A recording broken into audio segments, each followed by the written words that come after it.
कर्पूरगौरं करुणावतारं संसारसारम्।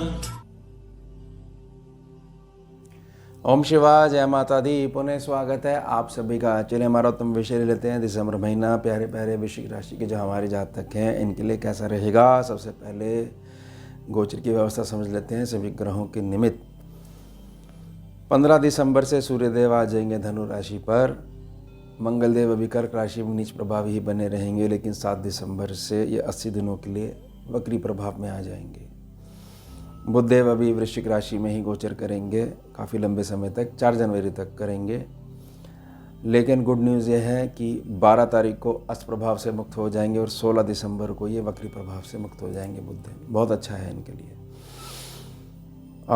वक्री चल रहे हैं बृहस्पति देव, अभी ऐसे ही चलेंगे और 4 फरवरी 2025 को ये पुनः मार्गी हो जाएंगे।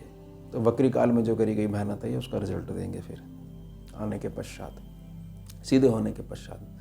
शुक्रदेव का मूव बड़ा इंपॉर्टेंट है। 3 मूव रहेंगे। पहले 2 दिन ये रहेंगे धनु राशि पे, 2 तारीख को आ जाएंगे ये मकर राशि पे। उसके पश्चात 28 दिसंबर से ये आ जाएंगे कुंभ राशि पे गोचर करेंगे। और तब शनि बाबा वहाँ इंतज़ार कर रहे होंगे इनका, उनके साथ ही बैठेंगे। शनिदेव अभी कुंभ राशि पे बने रहेंगे, राहु अभी मीन राशि पे बने रहेंगे और केतु बाबा अभी कन्या राशि पर ही बने रहेंगे। चलिए अब समझते हैं प्रभाव, मुख्य प्रभाव समझते हैं। सबसे पहले सूर्यदेव का समझिए। सूर्य जब भी लगन से संबंधित होते हैं, व्यक्ति के जीवन में नियम आते हैं, व्यक्ति के जीवन में नीतियाँ आती हैं।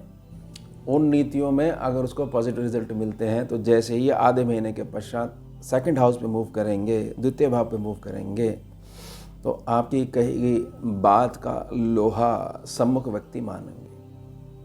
और अगर यह जो काल है जिसमें कि आपकी लगन कुंडली भी सही ऊर्जा दे रही है, दशाएं भी ठीक चल रही हैं और कर्म आपके बिल्कुल सही दिशा में है, तो ये काल जो है जब तक ये लगन पे बैठे हुए ये बहुत ज़्यादा बेनिफिट देगा।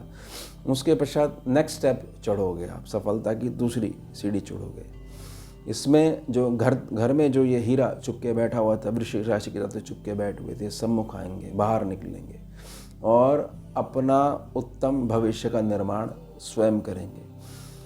यानी कि कहा जा सकता है कि 15 दिसंबर के पश्चात सूर्यदेव का जो ये मूव होगा, इसमें धन के संबंध में आपको बहुत अधिक शुभता देखने को मिलेगी। अब मंगलदेव की ओर बात करते हुए कि भाग्य स्थान पे नीच होके बैठे हुए हैं और होल सोल मालिक यही हैं आपके, अब वक्री भी हो जाएंगे। प्रार्थना रहेगी 2 ग्रह को समझ लीजिए बहुत अच्छे तरीके से, जो भर भर के राजयोग देते हैं, लेकिन एक छोटा सा उपाय करना पड़ता है। मंगल और बुध जब भी वक्री होंगे, एक कंडीशन या दोनों का किसी भी प्रकार से आपस में संबंध बन जाएगा।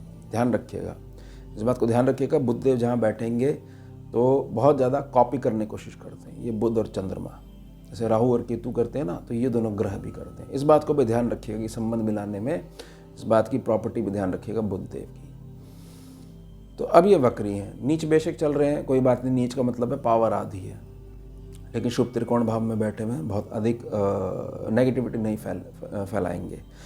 वक्री में क्या समझने की जरूरत है, कोई भी ग्रह वक्री है, मंगल और बुध में से एक, या आपसी दृष्टि संबंध बन रहा है या किसी प्रकार से आपस में कनेक्टेड है, अगर जातक किसी भी रूप में शारीरिक परिश्रम नहीं करता है, एक्सरसाइज नहीं करता है, सैर सपाटा नहीं करता है, पैदल नहीं चलता है, कोई एक्सरसाइज नहीं करता है, व्यायाम की तरफ बिल्कुल ध्यान नहीं और घुस के एक जगह बैठ गया और उसको लगता है कि मैं बहुत ज़्यादा ऐसा हो गया हूँ कि मेरी कॉन्स्टिट्यूशन पावर ऐसी, दुनिया में कोई जातक नहीं है मेरी कॉन्स्टिट्यूशन पावर को हिला देगा। लेकिन प्रार्थना रहेगी, हमारा अनुभव यह है स्कैनिंग विद्या में, यह नेगेटिव राहु बन जाता है। नेगेटिव राहु क्या करता है कि यह दिखाता है कि जो तुम कर रहे हो उसका रिजल्ट नहीं मिलने वाला है, तो आप अच्छे भले चल रहे होते वहाँ से बाहर निकल के आ जाते हो। ध्यान रखिएगा। और फिर कि ये पास्ट में ऐसा चीज़ करी गई थी, कोई रिजल्ट नहीं मिला था, इसलिए दोबारा इस पर विचार करने की आवश्यकता नहीं। ये प्रोजेक्ट जो है ये फ्लॉप हो चुका है, ऑलरेडी फ्लॉप है। क्या करना है, बाहर निकलना है, शारीरिक परिश्रम करना है और सोच को थोड़ा सा ठीक रखना है। तो यह जो वक्री चाल का जो नकारात्मकता जो पड़ने वाली है वह दूर हो जाएगी और उसके पश्चात आपके भाग्य में उत्तम मेहनत के द्वारा, उत्तम नियमों के द्वारा धन आगमन होगा। ध्यान रखिएगा इस बात का। और ये सम्मुख भी आ जाएंगे, शुक्र और मंगल सम्मुख आ जाएंगे, तो थोड़ा सा बच के भी रहना पड़ेगा व्यर्थ के आकर्षणों से। बुधदेव जो हैं अस्त और वक्री प्रभाव से बाहर आ जाएंगे, लगन में बने रहेंगे। अस्त और वक्री प्रभाव से बाहर आ जाने के पश्चात और मंगल देव के लिए जो मैंने प्रार्थना करी है उसको ध्यान में रखने के पश्चात थकान नाम की चीज़ आपके शरीर में नहीं होगी। थकान नाम की चीज़ आपके शरीर में नहीं होगी। ऐसा समझिए कि रोज़ाना एक टू व्हीलर से 60 से 70 किलोमीटर ड्राइव करने के पश्चात पूरे दिन फिजिकली जितने चैलेंजेस सबको एक्सेप्ट कर लोगे और शरीर में बिल्कुल भी थकान नहीं महसूस होगी। यह है बुधदेव लगन में 8 नंबर साइन की। लेकिन प्रार्थना रहेगी कि ये भी मंगल देव से कनेक्टेड है, तो शरीर चलते रहना चाहिए आपका। एक जगह बैठ जाओगे तो नेगेटिव राहु उत्पन्न होगा ही होगा। और सम्मुख राहु की प्रॉपर्टी है, सम्मुख केतु आता ही आता है। ये अलग से कृत्रिम राहु और केतु आगे बैठ जाएंगे और कुंडली में जो पंचम और एकादश भाव पर राहु केतु बैठे हुए हैं इनका इम्पैक्ट अलग रहेगा, ये ध्यान रखिएगा। वो कृत्रिम पैदा होते हैं, 2 ग्रहों से जो ऊर्जा निकलती है वो ठीक प्रकार से चैनलाइज नहीं होती है, तो कृत्रिम राहु और कृत्रिम केतु पैदा होते हैं, ध्यान रखिएगा। तो कोई भी एक ग्रह पैदा हो गया, सम्मुख दूसरा अपने आप ही आ जाता है, क्योंकि इनकी इंटरनल प्रॉपर्टी है, आपस में जुड़े हुए हैं।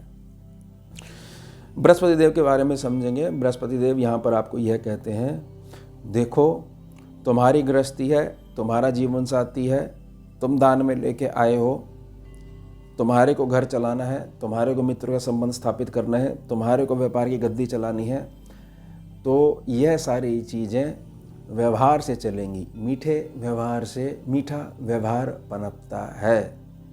तो यहाँ पर बहुत अधिक सद्बुद्धि से कार्य लेने के लिए बृहस्पति देव यहाँ पर आपको प्रेरणा देते हैं। प्रार्थना रहेगी, थोड़ा समय ज़रूर लगेगा, लेकिन तब तक आपको इंतज़ार करना पड़ेगा जब तक ये पुनः मार्गी नहीं होते हैं। जैसे ये पुनः मार्गी हो जाएंगे, भर भर के आशीर्वाद देंगे। बहुत सारी चीज़ों का सोल्यूशन आपको नहीं मिल पा रहा है, बहुत जगह आपका मन कहता है कि नहीं कुछ मर्जी हो जाए, दुनिया इधर की उधर हो जाए, मैं सम्मुख व्यक्ति से बात नहीं करूंगा क्योंकि उसने मेरे को पूर्व काल में ऐसा ऐसा करा है। यहीं पे बृहस्पति देव प्रार्थना करते हैं, उस बात को भी ध्यान रखो, लेकिन वर्तमान काल भी देखो। आज देखो तुम्हारे को कितनी आवश्यकता है और पूर्व एक्सपीरियंस उनको साथ में रखो। ये बिल्कुल जो दीवार खड़ी कर लेते हो, ये व्यवहार तुम्हारा ठीक नहीं है। बस यही प्रार्थना आप ध्यान रखिएगा। शुक्रदेव का मूव बड़ा इम्पॉर्टेंट है और शुक्रदेव एक प्रकार से गेम चेंजिंग प्लैनेट होने वाले हैं, क्योंकि शुक्रदेव जब 2 दिन तक यहाँ रहेंगे उसका बहुत अधिक बेनिफिट नहीं रहेगा। वो सारा बेनिफिट आपको पिछले महीने में मिल चुका है, नवंबर महीने में, जब भी इन्होंने आगे मूव करा था, 2nd हाउस से रिलेटेड हुए थे ये। अब शुक्र जैसे 3rd हाउस में आ जाएंगे, मंगल के सम्मुख आ जाएंगे। आप इस बात को देखिएगा कि अगर आपके डेली रूटीन में यह भावना बनी रहती है कि मुझे बहुत सच संवर के रहना है, आसपास बहुत ज़्यादा सफाई रखनी है और एक प्रकार का कार्य के प्रति जो संकल्प होना चाहिए, उसमें जो जोश की जो कमी है वह भर भर के मैं लाने का प्रयास करूँगा, जोश बना रहेगा, संकल्प में जो ताकत है, इंटरनल जो पावर है वह बनी रहेगी, तो समझ लीजिए शुक्र आपके लिए बेनिफिट में है। इसके अगेंस्ट में हो रहा है तो शुक्र का मूव आपके लिए ठीक नहीं है। तो शुक्र के मूव के लिए जो मैंने प्रार्थना करी है वह सारी गतिविधियां आपको स्वयं के संकल्प से लगानी पड़ेंगी, ध्यान रखते हुए कि सम्मुख मंगल देव हैं, 8 नंबर के मालिक हैं, लग्नेश हैं और वह आदि पावर के साथ भाग्य स्थान पर बैठे हुए हैं। तो यानी कि स्वयं को उठाने के लिए स्वयं का ही जोर लगाना पड़ेगा, स्वयं से, ध्यान रखिएगा।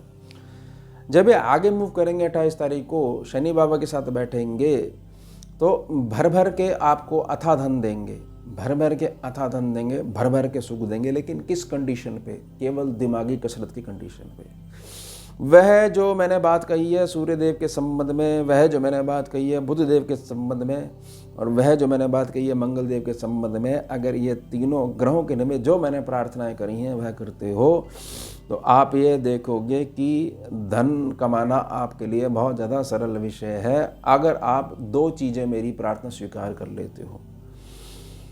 जो चीज़ पास की घटना है उसको वर्तमान में नहीं लेके आते हो कि नहीं मैं तो जब तक वह जीवित है तब तक मेरे को परेशानी मिलती रहेगी, इस चीज़ को छोड़ दीजिए। वो पास की घटना हो चुकी है, आप छोड़ दोगे तो ही प्रकृति न्याय कर पाएगी। आप ये पकड़ के बैठे रहोगे, जज बन के बैठे रहोगे तो प्रकृति जज नहीं करेगी कभी भी, ध्यान रखिएगा। दूसरी चीज़ है कि मेरे को अपने डेली रूटीन में नियमों को लेके आना है और उनको लागू करवाना है। मेरे पास एक नीति ज़रूर होनी चाहिए कि मेरा कार्य है, मेरे कार्य की सिद्धि मेरे मीठे व्यवहार पर डिपेंड करती है।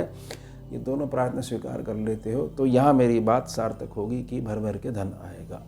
यानी धन जो है वह एक जगह है, छिपा हुआ है, वहाँ तक जाना पड़ेगा, उसको निकालना पड़ेगा, यानी कर्म करना पड़ेगा। शुक्र शनि का जो मूव है ये बहुत सारे आइडिया देगा कर्म क्षेत्र के संबंध में।